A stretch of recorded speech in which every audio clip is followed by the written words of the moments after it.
5 seconds to go.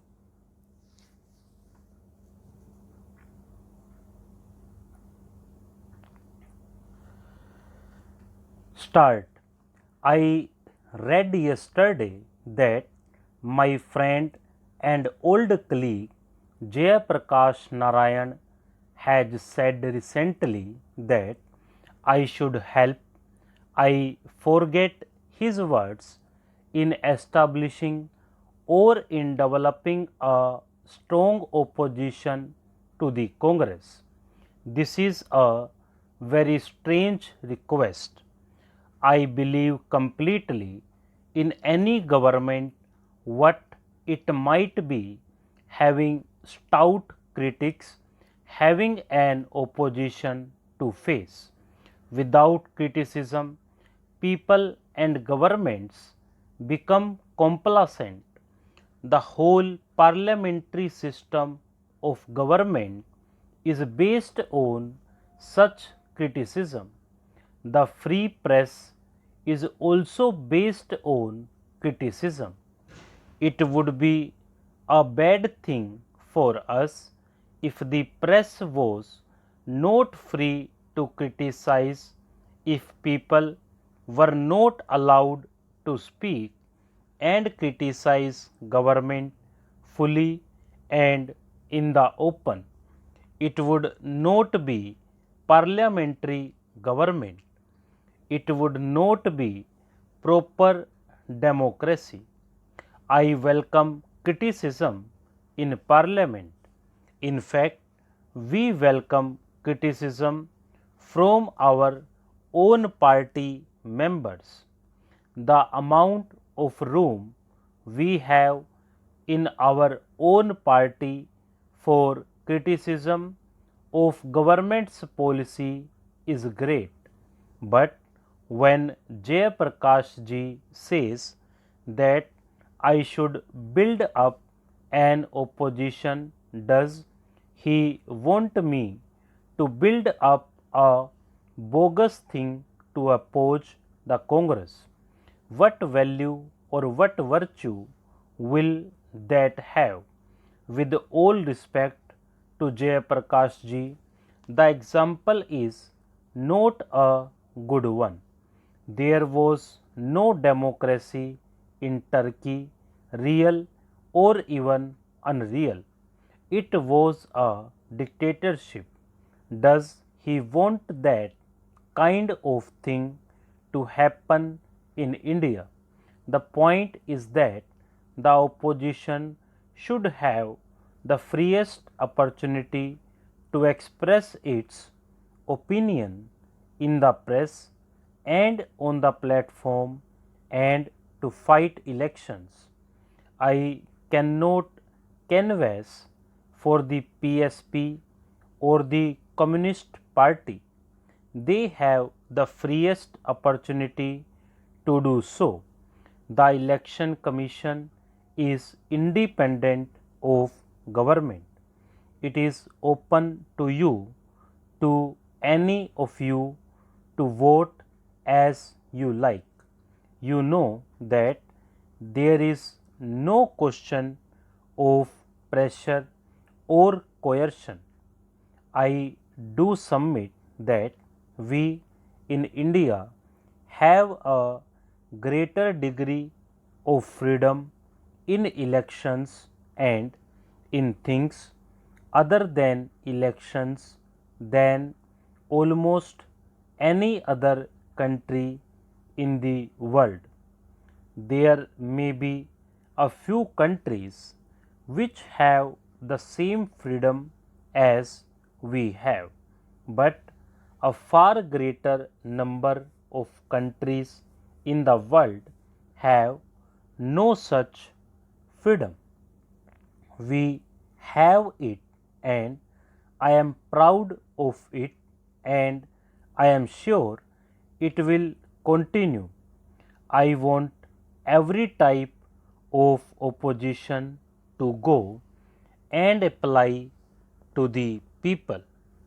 The people should decide to whom they shall vote for here. Jayaprakash ji says it would be good for the Congress to be defeated. I might perhaps agree that it might be good for the Congress to be defeated, but surely the question is not for us but for the people. The issue is what is good for that country, not what is good for the Congress.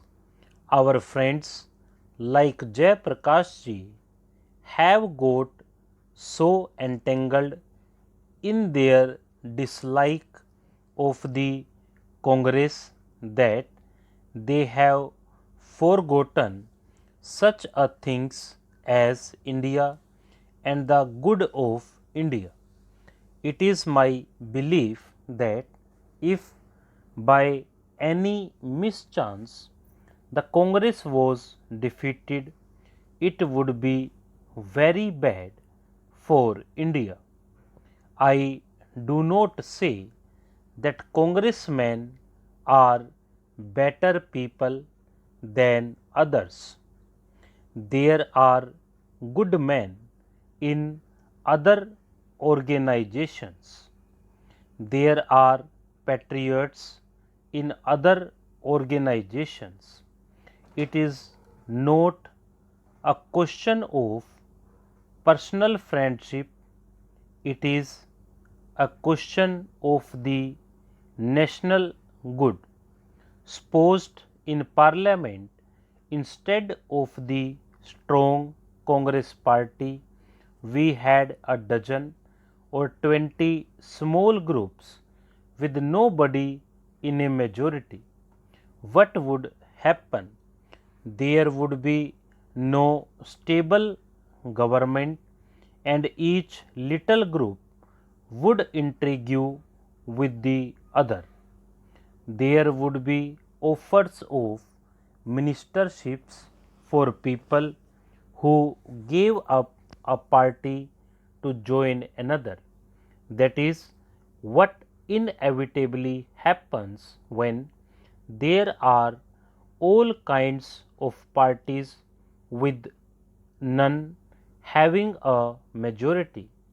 I can give you instances where countries are failing because of the failure to get a stable government at a time when we talk of the second 5-year plan, when the energy of the nation should be put into development, when we have Pakistan shouting itself hoarse about jihad and war.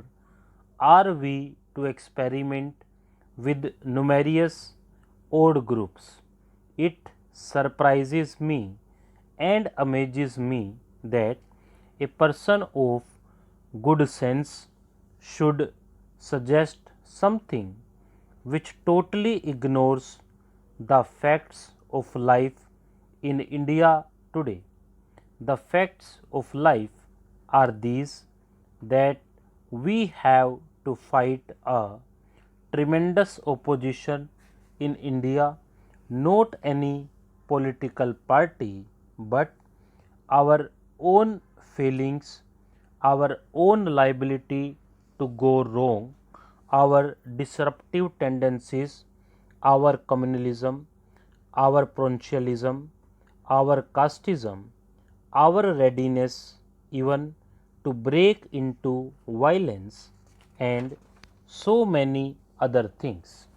Our history shows that we are very prone to disruptive, separative tendencies, and if British rule in India did a good thing, it was to make us united in our fight, but really the first effective mass scale attempt to build up this unity was by Gandhiji under and within the Congress. It brought results, and yet you see how soon such unity goes to pieces. Take the question of states reorganization.